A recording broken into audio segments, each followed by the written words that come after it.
Welcome to my YouTube channel. और अच्छा, एक सवाल मैं आप लोगों से पूछता हूँ जो कि मेरे ख्याल से आप सभी का जवाब ना होगा, क्योंकि जो प्रैक्टिकली उस चीज़ में इन्वॉल्व होता है वो भी शायद इनकार ही करता है उससे। और सवाल मेरा ये है कि क्या आप ड्रग एडिक्ट हैं, या आम अल्फाज में क्या आप नशेई हैं?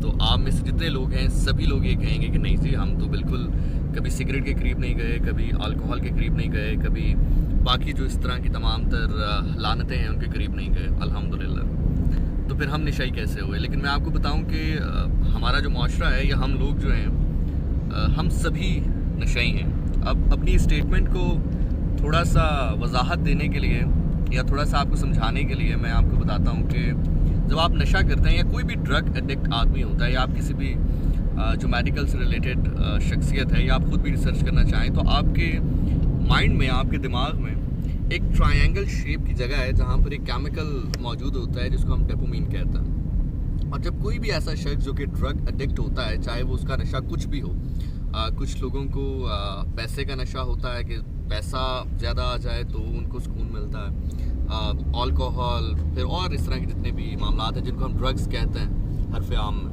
तो जब वो ड्रग्स कर लेते हैं तो वो डोपामिन जो केमिकल है वो उनके माइंड में रिलीज़ होता है। और इसी तरह आजकल जो हमारे माशरे में चीज़ें हो रही हैं, हम बहुत सारे काम ऐसे करते हैं जिनको करने के बाद हमें सुकून मिलता है, तो बेसिकली वो सुकून वो उसी डोपामिन का होता है। हमारे माशरे में जो लोग सुकून हासिल करते हैं मुख्तलिफ़ चीज़ें करके, हम लाइक मुझ समेत और हम सभी लोग, उसमें से एक जो सबसे बड़ी चीज़ है वो कॉन्स्पिरेसी करना, या आप यूँ कह लें कि एक नर्वसनेस फैलाना माशरे में, या एक सनसनी फैलाना माशरे में, वो करके हमें बड़ा सुकून मिलता है। तो बेसिकली वो जो सुकून होता है वो किसी अचीवमेंट का नहीं होता, वो वही केमिकल डोपामिन है जो आपके माइंड में रिलीज़ होता है। तो बेसिकली हर इंसान का नशा मुख्तलिफ हो सकता है, लेकिन जो केमिकल रिलीज़ होता है उस नशे को हासिल करने की वजह से वो सबका सेम ही है। तो इस लिहाज से देखा जाए तो हम सभी ड्रग एडिक्ट हैं। अच्छा जी, ये बात मैं इसलिए कर रहा हूँ क्योंकि मैं पिछले कुछ दिनों से, क्या पिछले कुछ सालों से एक चीज़ नोट कर रहा हूँ कि कोई भी चीज़ हमारे माशरे में जहाँ पर हमें लगता है कि यार इससे सनसनी फैल सकती है, इससे थोड़ा सा लोग आपस में गुफ्तगू शुरू कर सकते हैं, तो उसको बिना तहकीक किए आगे बढ़ाया जाता है। मैं आपको 2-3 एग्जांपल्स देता हूँ इसके। जैसे फॉर एग्जांपल अभी रिसेंट एक एग्जांपल, एक स्टेटमेंट सामने आई इमरान खान साहब की, जिसपे लोगों ने कहा कि जी नुसरत फ़तेह अली खान साहब को दुनिया में उन्होंने मुतारिफ़ करवाया है। अब बीइंग एन आर्टिस्ट, म्यूज़िक से मोहब्बत रखने वाले शख्स के तौर पर, आर्टिस्ट के तौर पर, पाकिस्तानी के तौर पर, नुसरत साहब के एक बहुत बड़े मद्दाह के तौर पर, मेरे लिए बात आप कह लें कि हज़म करने वाली नहीं थी, मेरे लिए बात एक्सेप्ट करने वाली नहीं थी कि कोई ये शख्स कैसे कह सकता है, चाहे वो शख्स इमरान खान साहब ही क्यों ना हो। तो खैर, जब वो मैंने इंटरव्यू खुद सुना तो यकीन जाने कि मुझे एहसास हुआ कि जो खान साहब की स्टेटमेंट है उसको ट्विस्ट करके पेश किया गया है। अच्छा, अब ये वीडियो कोई खान साहब के लिए गवाही के तौर पर या उनके हक में नहीं है, मैं सिर्फ आपको एग्जाम्पल के तौर पर, और एक आध एग्जाम्पल मैं आपको और भी देता हूँ इसके हवाले से। तो खैर, बारकैफ उन्होंने क्या कहा था, उन्होंने ये कहा था कि वो बात कर रहे थे ओरिजिनलिटी के ऊपर, यूनिकनेस के ऊपर, अपना एक आप कह लें कि एक जो आपकी अपनी शख्सियत होती है उसके ऊपर। तो उसमें खान साहब ने ये फरमाया था कि जब मैं शौकत खानम के लिए फ़ंड रेज़ करता था तो मैं नुसरत फ़तेह अली खान साहब को साथ लेकर जाया करता था, क्योंकि मुझे फ़ंड रेज़ करना होता था पाकिस्तान कम्युनिटी से।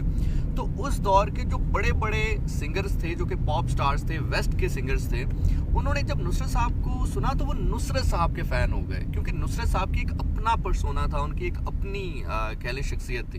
तो ये स्टेटमेंट थी उनकी, जिसको बाद में उन्होंने मीडिया ने भी, और फिर जो हमारे बाकी मुखालिफ उनकी जो पार्टी है PML नून कह लें, या जो भी बाकी हमारे दोस्त यार हैं, उन्होंने फिर उस स्टेटमेंट को इस तरह से पेश किया कि खान साहब कह रहे हैं कि नुसरत साहब को मैंने मुतारिफ़ करवाया। बल्कि एक जगह पर तो एक तस्वीर थी जिसमें नुसरत साहब हारमोनियम बजा रहे थे और खान साहब को इशारा कर रहे थे, वो एडिट की हुई थी, और नीचे लिखा था कि नुसरत एक ये वाली की बजाओगे तो पाँ की आवाज़ आएगी, ब्लैक वाली दबाओगे तो पूँ की आवाज़ आएगी। So anyway, having said that, एक ये चीज़ हो गई। इसी तरह फिर दूसरी एग्जांपल आप ये ले लीजिए कि हमारे माशरे में अब हरीम शाह है, ठीक है।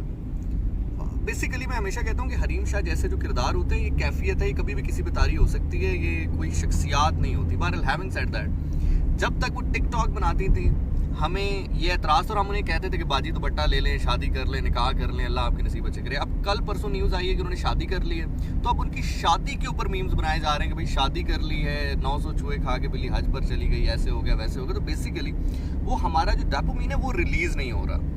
हम इस तरह का काम करते हैं, हमें नशा हो चुका है कि जब तक हम कोई सनसनी ना फैलाएं, किसी के बारे में कोई गलत बात ना करें, तो हमारा डोपामाइन रिलीज़ नहीं होता और हम जो है उस नशे को हासिल नहीं करते। और आपको एक और मज़े की बात बताऊं, बल्कि मज़े की क्या ख़तरनाक बात बताऊं, कि जो ड्रग्स का नशा होता है, चाहे वो अल्कोहल का हो, खुदा ना खासा सिगरेट का हो, या बाकी जो तमाम तर लानते हैं उनका हो, इससे आप सिर्फ अपने आप को नुकसान पहुंचा रहे होते हैं, ठीक है। लेकिन ये जो दूसरे नशे हैं जिनका मैंने अभी जिक्र किया है, उससे ना सिर्फ आप अपने आप को बल्कि दूसरों को भी माशरे को नुकसान पहुंचा रहे होते हैं। अभी रिसेंट एक और एग्जांपल मैं आपको देता हूं कि अभी वैसे वो इतना स्कैंडल बना नहीं है, लेकिन मेरा ख्याल से आने वाले चंद घंटों में बन जाएगा, क्योंकि उसके ऊपर वीडियो भी बना दी है इकरारुल हसन ने। अब इकरारुल हसन जो हैं वो अपने बेटे के साथ अमेरिका में मौजूद हैं, अपनी वाइफ के साथ और अपने बेटे के साथ अमेरिका में मौजूद हैं और वहाँ पे वेकेशंस एंजॉय कर रहे हैं। अब भाई साहब ने एक तस्वीर ली है जिसमें उनका बेटा उनके साथ खड़ा है और वो तस्वीर के बैकग्राउंड में खातून है जो कि छोटे कपड़ों में मलबूस है। अब वो शेखुपुरा तो गए नहीं हैं, वो अमेरिका में गए हैं और हर माशरे का एक अपना तौर तरीका है। अब या तो आप उनके ऊपर बात तब कर सकते हैं जब इकरार साहब ने वो कपड़े पहन रखे हों या उनके बच्चे ने पहन रखे हों, तो उसके ऊपर अब स्टेटमेंट आना शुरू हो गई हैं कि कितना बेशरम आदमी है, पाकिस्तान के क्या ये तौर तरीके हैं। अब वो क्या करे, वहाँ पर अमेरिका जाकर या इंग्लैंड जाकर हर बंदे को जाकर जो है वो कहे कि नहीं जी आप बुर्का देना शुरू कर दे फ्री में। अब बहुत सारे लोग इस वीडियो के नीचे मुझे भी गालियां देंगे कि जी आप बुर्के के अगेंस्ट बात कर रहे हैं। मैं बुर्के के अगेंस्ट बात नहीं कर रहा, मैं इसके अगेंस्ट बात कर रहा हूँ कि आपको जो पसंद है वो आप करें। इसी तरह माशरे में जो माशरे को पसंद होता है माशरा वो करता है। तो सिर्फ कहना आपसे यही था कि अगर आप भी इस तरह के किसी डोपामाइन का शिकार हैं जो कि आपको सनसनी फैलाने से मिलता है, किसी के लिए नफरत वाली बात करने से मिलता है या किसी को नुकसान पहुंचाने से मिलता है, तो ये जो आपका नशा है ये बाकी तमाम तर नशों से बहुत ज़्यादा ख़तरनाक है। अल्लाह ताला मुझे और आपको इस तरह के सभी नशों से महफूज रखे। नशा लेना है तो इश्क का नशा लीजिए, और इश्क भी इश्क हकीकी वाला। और बस इसी के साथ मुझे इजाज़त दीजिए। बहुत शुक्रिया, इंशाल्लाह किसी और वीडियो में मुलाकात होगी। अल्लाह हाफ़िज़ नासिर।